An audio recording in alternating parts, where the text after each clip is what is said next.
Nous entrons dans la première partie. Le grand 1 va montrer le volet économique de cette période.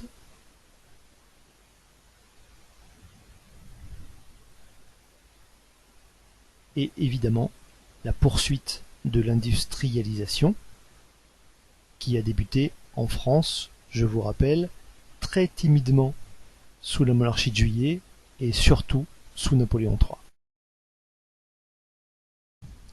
Prenez votre livre à la page 180.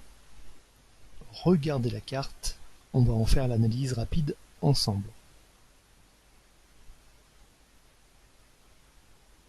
On y repère d'abord évidemment l'importance de Paris, déjà peuplée de plus d'1 million d'habitants et première ville de France.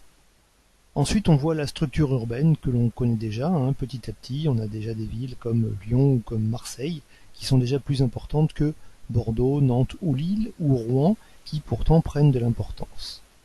À noter l'absence de Clermont, qui aurait sans doute pu figurer sur cette carte, puisque, on le sait bien, les deux frères Michelin, Édouard et André, s'installent à Clermont en 1889 et font prospérer l'industrie du pneu dans cette ville. On repère aussi l'existence de cette ligne imaginaire, Le Havre-Marseille, et l'on voit bien que tout est installé, la France industrielle, c'est celle du Nord et de l'Est. Toute la partie rouge, qu'elle soit en plein ou en hachuré, étant effectivement cette partie qui compte, si le rouge est foncé, plus de 40% d'ouvriers dans la population active.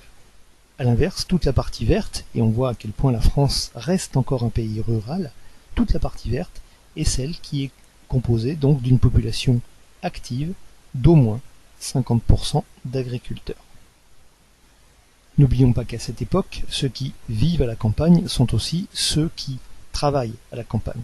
Il n'y a pas de migration pendulaire, il n'y a pas de gens qui veulent échapper aux villes et qui s'installent dans des bourgs de campagne parce que la vie est plus agréable, etc., etc.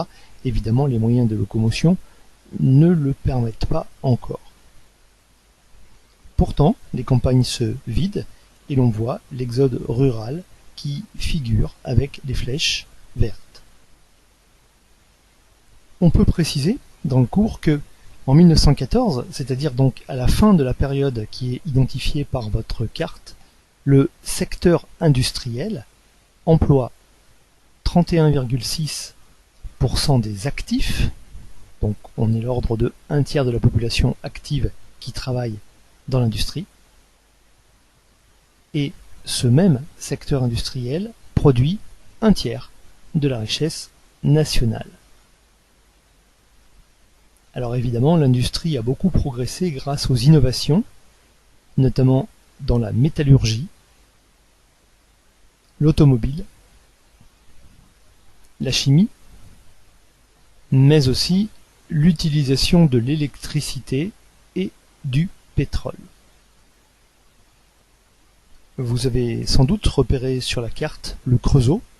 C'est donc pour nous l'occasion de parler de la famille Schneider.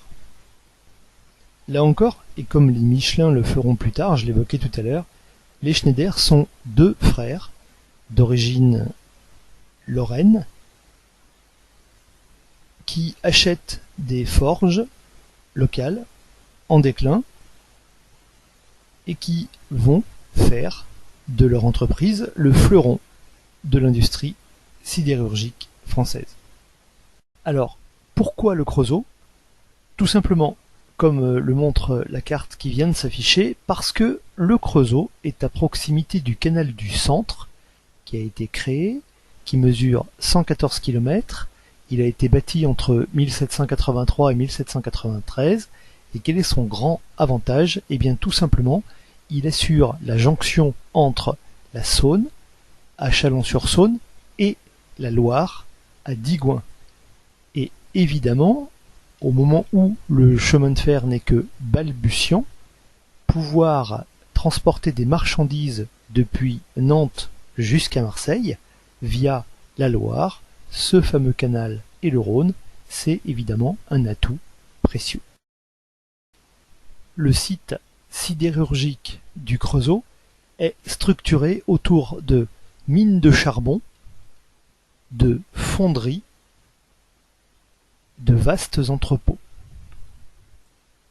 Ce que montre le document 3, c'est l'utilisation du marteau-pilon, inventé en 1841 et qui permet de forger de grosses pièces métalliques en fer et en acier, comme par exemple les gros arbres de transmission des premiers transatlantiques. L'entreprise est aussi capable de fabriquer des charpentes métalliques, des rails, des locomotives, ou encore, et ça va lui donner un certain avantage, des pièces d'artillerie, en particulier des canons, mais aussi des blindages. Évidemment, on fait le lien avec le chapitre précédent, la perte de l'Alsace et de la Lorraine à cause de la guerre imprudemment déclenchée par Napoléon III contre la Prusse. On est dans le contexte de la revanche. La France a donc besoin de s'armer pour un jour récupérer l'Alsace et la Lorraine. En 1870, la famille Schneider emploie au Creusot plus de 10 000 ouvriers. Elle utilise 15 hauts fourneaux comme celui que l'on voit sur le document 3, 30 marteaux-pilons, toujours présents au document 3, et produit plus de 130 000 tonnes de fonte chaque année. Ce sont également plus de 100 locomotives qui sortent des usines Schneider par an. Puisqu'on parle de production, on peut donc s'interroger sur les conditions de vie des ouvriers et de leurs familles au Creusot. Il s'agit évidemment pour les industriels d'attirer une main-d'œuvre nécessaire à la croissance industrielle des établissements Schneider. Et c'est pourquoi les patrons vont créer des logements ouvriers sous la forme de petites cités ouvrières. Vous remarquerez sur le document 4 que toutes les maisons sont identiques et sont parfaitement alignées. Ce sont donc des logements en dur, c'est donc un progrès considérable. Il y a 2 pièces principales, larges, aérées, éclairées, et au premier étage, 2 chambres mansardées, une cave et un petit jardin. On le devine, il est placé entre les 2 maisons. On voit bien qu'il y a des espaces, 2 maisons continues et puis 2 espaces.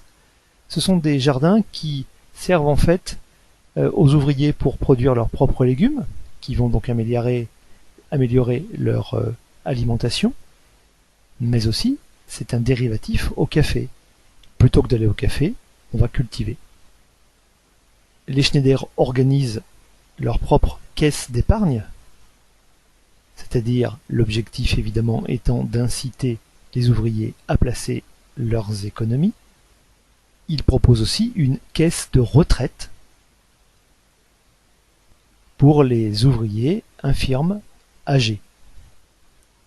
Ils interviennent dans l'éducation en finançant la construction d'écoles primaires pour garçons, mais aussi pour les filles. Ils créent un hôpital doté de sa propre maternité et dans lequel les soins médicaux et chirurgicaux sont gratuits.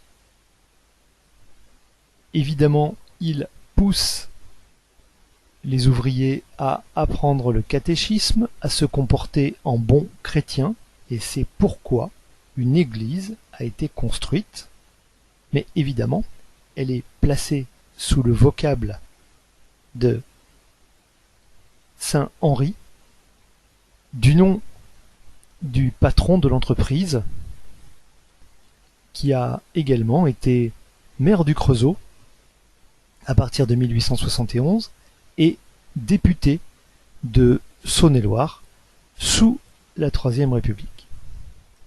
C'est aussi évidemment un moyen de rappeler sa puissance, de montrer que c'est lui qui a fait construire cette église. Alors évidemment, le paternalisme peut apparaître comme une bonne chose. En réalité, si le patron accueille ses ouvriers volontiers et leur apporte des avantages, en contrepartie, évidemment, il cherche à les contrôler. Les ouvriers sont en réalité totalement exclus des décisions prises par l'entreprise et ceux qui contestent risquent d'être renvoyés. Cela entraînera d'ailleurs des grèves importantes et qui seront brisées dans la violence. Quoi qu'il en soit, et notamment grâce aux efforts des grands industriels français, la France devient une grande puissance industrielle. Elle est même la 4e puissance mondiale en 1914.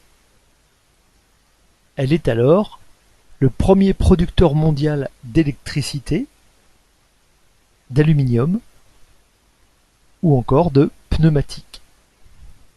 Et elle pèse pour 6% de la production industrielle mondiale et 8% du commerce mondial.